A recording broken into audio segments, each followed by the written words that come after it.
हमें लग रहा था कि चीजें बदलेंगी, मुल्क बदलेगा, लेकिन लगता है वो जो अमेरिकन साइफर के बाद एक चली थी कॉन्स्पिरेसी मुल्क में, जो हमारे मुल्क के अंदर से चली थी, मुझे लग रहा है पाकिस्तान को डुबाने की साजिश जारी है।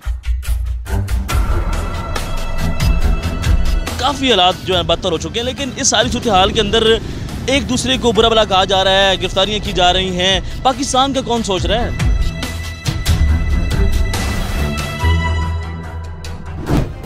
सब्सक्राइब करें और बेल दबाएं ताकि कोई खबर रह न जाए। अब ये फाजिल साहब के केस क्या होगा? उम्मीद है कि इस्लामाबाद हाई कोर्ट से कल बेल हो जाएगी। उम्मीद है कि क्या हो रहा है, एक मुद्दा फिर जो है गिरफ्तारी हो गई है फाजिल साहब की और मुसलसल ये चीजें जारी हैं। तो कौन कर रहा है, ये कौन है इसके पीछे? अफसोस, हमें लग रहा था कि चीजें बदलेंगी, मुल्क बदलेगा, मुल्क को दोबारा बेहतरी की तरफ लेके जाया जाएगा, लेकिन लगता है वो जो अमेरिकन साइफर के बाद एक चली थी कॉन्स्पिरेसी मुल्क में, जो हमारे मुल्क के अंदर से चली थी, पता चल रहा है वो अभी भी चल रही है। मुझे लग रहा है पाकिस्तान को डुबाने की साजिश जारी है। पाकिस्तान को ये नीचे लेके जाएंगे और पता किस हद तक जाएंगे कि पाकिस्तान में अब रह क्या गया। उस दिन पूरे मुल्क में बिजली नहीं थी, किस हद तक जाना चाहते हैं।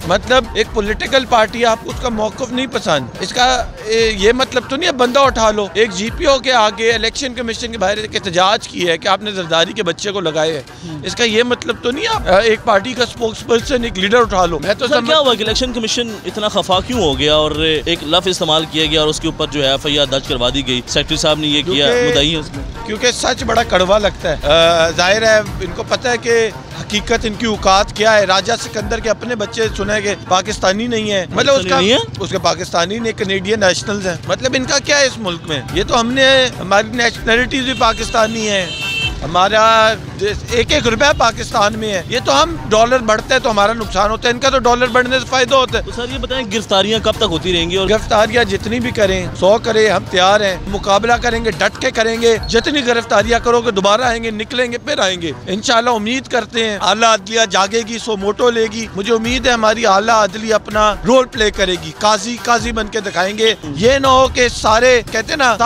सारे मुल्क का लगता है सॉफ्टवेयर ही अपडेट करते जा रहे हैं, हर चैनल का सॉफ्टवेयर अपडेट होता जा रहा है। शायद बोल टीवी और शायद एक आधा चैनल अब वाहिद रह गया जो खड़ा है, उनके भी ओनर्स कल को पता चलेगा उनकी लाशें मिल रही होंगी कहीं से। तो हमारी ख़राब है और काफ़ी हालात जो है बदतर हो चुके हैं, लेकिन इस सारी सूरत हाल के अंदर एक दूसरे को बुरा भला कहा जा रहा है, गिरफ्तारियां की जा रही हैं। पाकिस्तान का कौन सोच रहा है? इमरान खान के अलावा मेरा नहीं ख्याल इधर किसी का स्टेक भी है पाकिस्तान में। अगर आपको गिरफ्तार किया जाता है तो आप डटे रहेंगे? डटे क्या रहेंगे, हम तो कोशिश कर रहे हैं हो जाए। अब ये फाजिल साहब के केस क्या होगा? उम्मीद है कि इस्लामाबाद हाई कोर्ट से कल बेल हो जाएगी। 2022 बहुत सारे तोहफे भी देखे गया पाकिस्तान की आवाम को। पाकिस्तान की आवाम को एक तोहफा ये दिया कि आवाम को पता चल गया कि पाकिस्तान का मीडिया क्या है। साल 2022 में सबसे ज्यादा देखे जाने वाला चैनल बोल न्यूज रहा नंबर 1। हमने बहुत सारे शोज और ट्रांसमिशंस की, पूरा साल मुसलसल जदोजहद में निकल गया कि ये वोट ऑफ कॉन्फिडेंस के पीछे कौन लोग थे।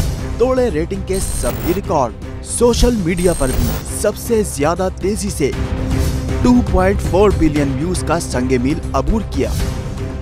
एंकर्स को भी आवाम में सबसे ज्यादा मकबूलियत मिली और सोशल मीडिया पर भी बोल रहा सब पर भारी। सब्सक्राइब करें और बेल दबाएं ताकि कोई खबर रह न जाए।